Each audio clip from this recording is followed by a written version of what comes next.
वर्षा बंगला सोडताना यातना झाल्या नाहीत, मात्र शिवसैनिक सोडून जात असताना यातना होतात अशी भावना उद्धव ठाकरेंनी बोलून दाखवली। मुंबईत कार्यकर्ता निर्धार शिबिर मेळाव्यात ते बोलत होते। आईशी गद्दारी करू नका, महापालिका निवडणुकीत उमेदवार निवडून आणायचा निर्धार करा, अशा सूचना त्यांनी कार्यकर्त्यांना दिलेल्या आहेत। शिवाजी महाराज की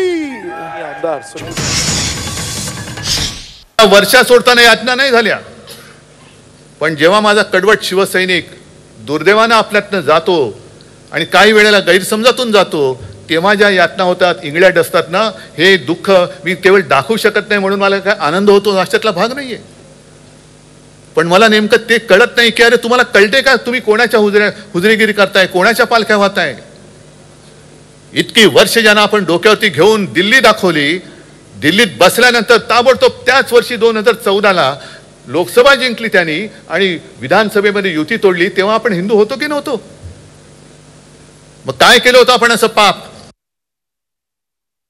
बटेंगे नाही, कटेंगे नाही, फुटेंगे तर अजिबात नाही,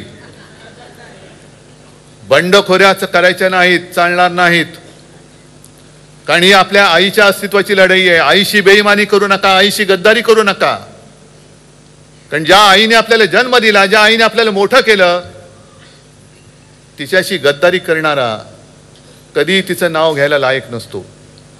म्हणून आज जसा तुम्ही लढण्याचा निर्धार केलाय, तसं आज जसं एकजुटीने इकडे आलेला आहात, निवडणुकीत सुद्धा एकजुटीने आपण पक्ष म्हणून, संघटना म्हणून देईल तो उमेदवार मी निवडून आणल्याशिवाय राहणार नाही, हा एक निर्धार करा आणि कामाला लागा।